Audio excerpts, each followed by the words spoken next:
fellow at Chamber Music Connection, and I'm Leah. I'm also a fellow at CMC. So we were just going to ask our guest artists here if they could come up and we could ask them a few questions just to get to know them better.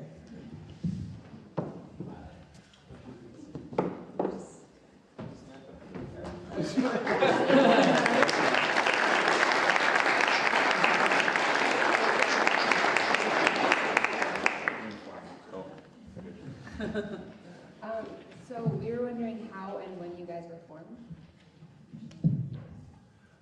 We were all students at the Colburn School. It's a small music conservatory out in downtown Los Angeles. And we formed in 2010, and actually the year before that, Estelle and I had played in a string quartet, and we thought it was pretty good, if I don't say so myself. Slightly biased. But the other two members weren't interested in continuing in the quartet, because it's quite the commitment to be in a professional string quartet. You kind of have to take a blood oath and basically get married to 3 other people. No rings. No rings, though. Yeah, that's good. And yeah, the reason why we decided to really form the quartet was there was a concert that the school provided for us, and that's when Jeremy joined the quartet, and we really enjoyed playing with each other, and we decided to enter the fish-off competition, and we were lucky enough to end up winning that competition that year. And then right after that, we lost another violinist due to the whole lifestyle of playing string quartets. And then I was thinking, who on this planet loves chamber music as much as I do? And the only person I can think of was Ryan. And Ryan, I don't know if you want to say how we first met. I became familiar with Chamber Music Connection and meeting Jeff and Debbie and Stephanie at the Fish-Off competition and St. Paul competition, I guess, St. Paul String Quartet competition. I grew up in Chicago, and I went to the Music Institute of Chicago, which is a similar program. And we used to compete against each other in a few competitions, and at first we decided, oh, I can't talk to him, he's the competition. But then we ended up both getting out in the semifinal round of Fish-Off that year, and then the barriers broke down, and we started talking, and we found out we were both going to Aspen that summer, and we became really good friends, and he told me about Colburn, and that's actually why I went to Colburn, and so, yeah, kind of cool to come full circle and see how chamber music is done in Columbus, Ohio. So you guys have obviously been playing instruments for a while. How were you guys introduced to music and eventually introduced to chamber music? And were any of you, other than Jeff, in programs like CMC as a kid? Sure. Well, I was first introduced to music because all of my siblings who are older than me play music also. So there's another cellist in my family. There are 2 pianists in my family. So I was surrounded by music. I went to a similar program that you guys have here, CMC. We had a day of chamber music, rehearsing, coaching, and then we had like master classes and studio classes where we branched off into our own instruments. But yeah, very, very similar to what we have here, and I've been playing chamber music since I was but a wee child. But actually, learning string quartet really has been a relatively new thing for me. I hadn't had that much experience with string quartet before joining these lovely guys here. I had primarily been playing piano trios and other ensembles like that. So yeah. I grew up in Bellingham, Washington, which as a music community is probably a little more isolated than a big city like Columbus or Chicago or Calgary. So for me, I've actually never seen anything like this program here. I think it's absolutely phenomenal. And I mean, the caliber of groups that they're able to bring in and help with coachings and the number of students that are participating is just crazy to me, I mean, in a good way. The only other programs I've seen that are anything like this are affiliated directly through big music schools like the CSPA at Colburn or Juilliard Cree College or things like that. But for an independent program, we've just had so much fun these last couple of days participating and trying to help out and just having a blast.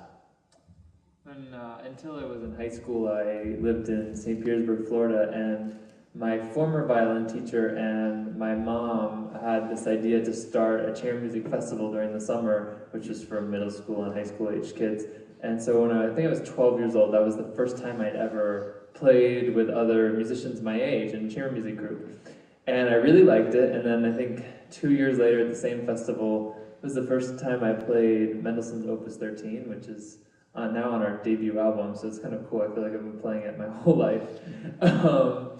Then I moved to Chicago in high school, and as I was saying before, I went to the Music Institute of Chicago, where my violin teachers, Roland and Almida Vamos, their son is Brandon Vamos, who's in the Pacifica Quartet, and that was the first time we got to work with them a lot, and that was the first time I'd ever seen up close a really great string quartet and got to work with them. And so that really inspired me to try to aspire to be in a string quartet one day. So, if I remember correctly, the question was how we first started music or first started our instruments. Okay, so I guess I first started playing the violin when I was 5, but the story goes, I don't know, I was too young to remember, but when I was 3 years old, my parents took me to a Columbus Symphony concert where the violinist Lila Josefowicz was playing Sibelius Violin Concerto. I thought that was like the coolest thing ever. And I decided that I wanted to try to play the violin. Both of my parents are musicians, but they're of the, other sort. They're those wooden players. And so I was kind of the black sheep of the family as far as that was concerned. I was the only string player. But I've been at it ever since. And yeah, I was first exposed to chamber music through Chamber Music Connection when I think I was in middle school. I think I was maybe in 6th or 7th grade, and I went through all middle school and up through high school, and I was lucky enough to play in a string quartet with 3 other guys, and we were named Opus, and we did all these competitions. We did the St. Paul competition where we met Ryan, and we did Fish Off, and it was created all these fond memories, and it was an incredible learning experience as well. So, great memories. So the next questions are specifically for you, Jeff. How has CMC changed since you've been here, and what's it like being on the other side of the Conservatory concert as the guest artist? How has it changed? In some ways it hasn't changed at all. I mean, it's still an amazing place where students come from school. I mean, I was thinking, telling them yesterday, it was like we were exhausted yesterday from all of the work that we did and playing with we played at the Ohio School of the Blind, and then we went to CMC, and we were there from like 4 o'clock. Radio program at 8:30 in the morning. Yeah, but some of these kids are going to school at 7 o'clock in the morning. I mean, that's not in our repertoire anymore. somebody told me they got up at 5:30. Yeah, 5:30. 5:30. I only see that time of the day when we have a flight to catch. But, so they have been at school all day, and then they have such a passion to go and work on this chamber music at CMC. And for me, it was a learning experience musically and also socially. Some of my best friends that I still keep in contact, I met through Chamber Music Connection. And the people that we got to work with, I remember we would go up to Cleveland and work with Peter Solf, and sometimes he'd come down to Chamber Music Connection, coach these groups. This is someone that played in the Cleveland Quartet for 30 years. These are the best people in the business that we got to work with. And that, and Chamber Music Connection hasn't changed at all. The only thing that's changed is I'm not there anymore. So. And what was the other question? What's it like being on the other side? Oh, what's it like being on the other side? I don't know. You'll have to ask me next week. It's almost surreal to get to be on the other side.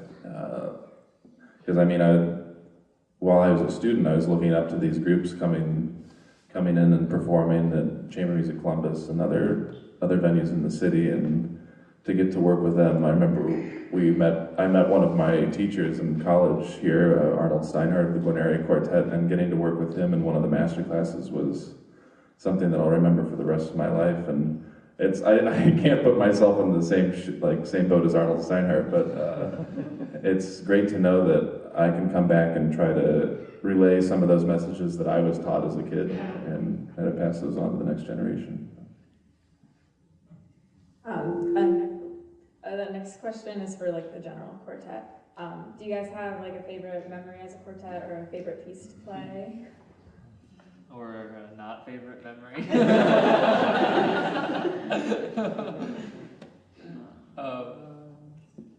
Go ahead.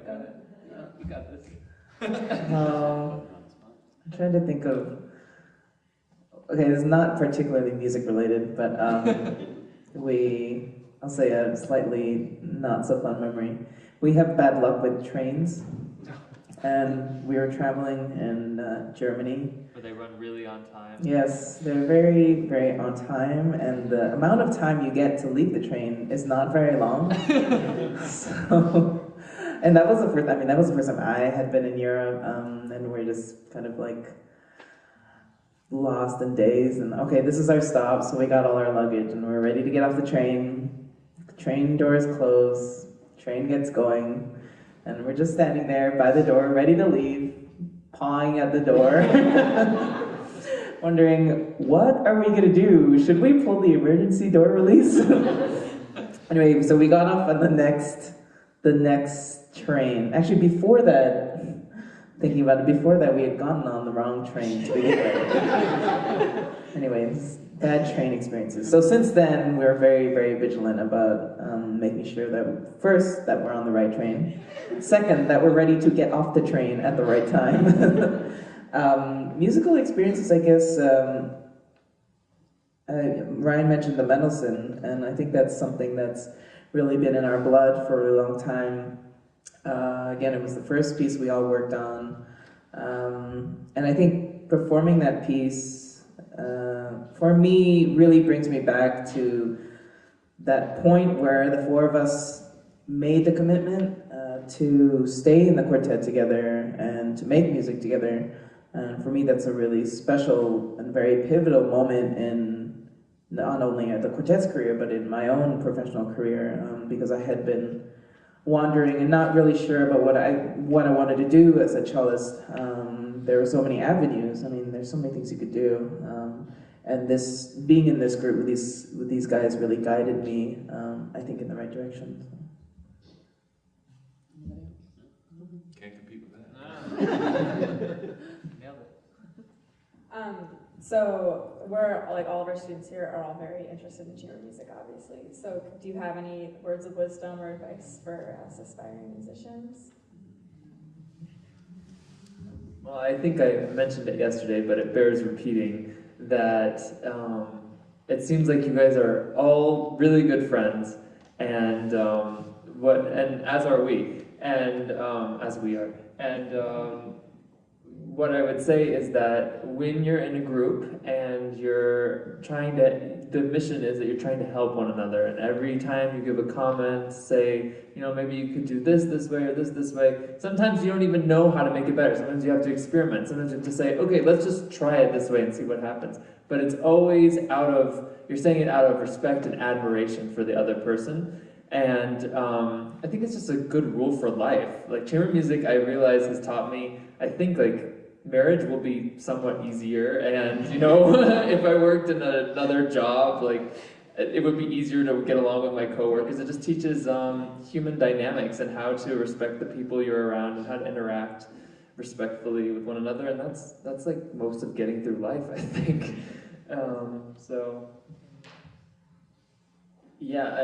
So I don't know exactly all of the groups that you guys have had an opportunity to work with over the last couple of years, but certainly in our experience, people like Arnold Steinhardt, the guys from the Cleveland Quartet, the guys from the Emerson Quartet, I know David Finkel's been here at some point. These are just some of the most incredible people and personalities and loving individuals.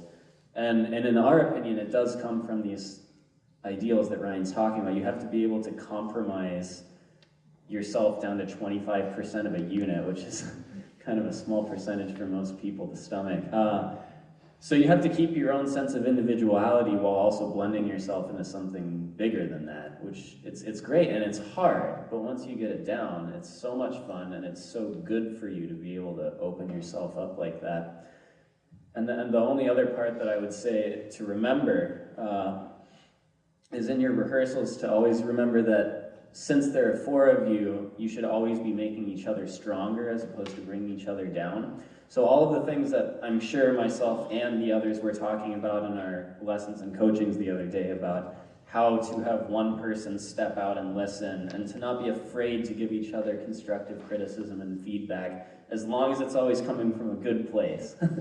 that essentially you're in a room with 3 colleagues but also 3 teachers, and to respect that, and even beyond chamber music, allow this to be a vehicle to make you all far better at your individual instruments as well. Because essentially in any chamber group, the group can only be as solid as the moving parts inside of it. So to always keep that in mind when you're rehearsing. One other thing I wanted to say. Our conductor at Colburn, he used to give us a speech at the beginning of every year about principles of how we should behave and be as musicians. And I remember he always said, like, you have to check your ego at the door. And that also reminds me of an interview with the Pacifica Quartet. They said, what do you attribute all of your success to? And they said, well, longevity. I mean, really just getting along and realizing that whether we play this down bow or up bow, or whether you should play this note a little lower, it's not worth getting in a huge fight about. And getting along is the most important thing. So other than the Mendelssohn, what's a favorite piece you have to play as a quartet? We have other ones. Well, for me, I think we all probably have different answers to this, but when I was in high school, I attended the Aspen Music Festival in school, where I got to attend many, many concerts, and one of the concerts was the Takash String Quartet playing Schubert's Death and the Maiden. And I remember being so excited, because you get like a little ID at the beginning of the summers, and you get free tickets the day of the concert, but I was so excited for this concert, I went out and actually bought a ticket to the concert right when I got to Aspen, and I listened to every single recording I could get my hands on, read the leader for the song that this piece is based on, and I was so excited for the concert. And normally when you get that excited for something, you're let down, but this was like even beyond my wildest imagination, the performance, and just to be able to get to perform that and as a quartet is kind of like a dream come true for me, to get to see the most exciting thing I've ever witnessed in my life and try to do that myself is a pretty rewarding experience.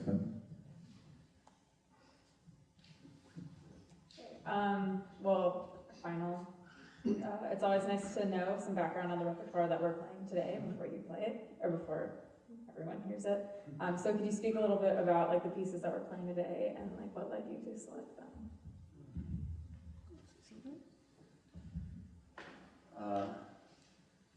I took the microphone, now I don't know what to say anymore. In particular, the Mendelssohn octet is a piece that has been, I don't think it would be an exaggeration to say, worshipped by all musicians and concert goers, throughout the past couple centuries. He wrote this piece when he was 16 years old, and it's this giant 4-movement masterwork of perfection where you just can't imagine somebody that age possibly being able to imagine something so beautiful, but also having the perfection in his craft to actually write it down on paper. It's very humbling as a player to actually approach a work like that. And then also to say a little bit about Mozart, who obviously an equal prodigy, about the Dissonance Quartet that we're playing 2 movements of today. I guess it's more in the first movement, which we will not be performing, but that's where primarily the work gets its name, the Dissonance Quartet. We hear this music today, and it's not necessarily shocking because of all of the other modern classical music with very dissonant harmonies, and even things in pop culture where we're used to listening to really loud drums and huge bass beats and stuff like that. But back in Mozart's time, the opening of this string quartet would have been absolutely shocking and revolutionary, and it's stopping on harmonies that people must have thought that he was doing drugs or completely insane when he wrote the piece. And it's important for us to remember that when we're playing it, that this is music that still can have that kind of shock and awe-inspiring reaction, and that he wrote these dissonances into the music to be like leaned on and stressed, and to actually feel uncomfortable. And then we're playing a movement of Ravels string quartet, which heavily features pizzicato, which is where we pluck the string. And what's really funny is this piece is now one of the staples of the repertoire, but when Ravel had written it, he had submitted it for a competition and was denied. And he also had dedicated it to his teacher, who was not very fond of the work. But what it did do is it introduced him to Debussy, because Debussy really loved his work, and I think that's what catapulted Ravels' career and really made him the famous composer that he is regarded as today. And we're also playing some of the Mendelssohn we had mentioned. Mendelssohn's Opus 13, we'll play the third and fourth movements of that. That's what he wrote that at the old age of 18. And just like the octet, it's filled with youthful vigor and energy. And it's all about love, actually, because the opening chorale of the entire piece and also the ending chorale of the piece is based on a song that he had written just a few months prior entitled "Is It True?" And "Is it true?" he was asking his lover, is it true that you love me? And initially in the first movement, which you won't hear today, the part that ensues is a very tumultuous minor key, very aggressive, so you think maybe she doesn't.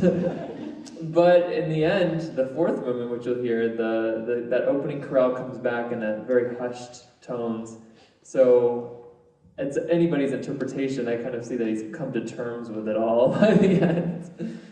Just before we get started, I just want to take this time and thank Debbie Price for having us here.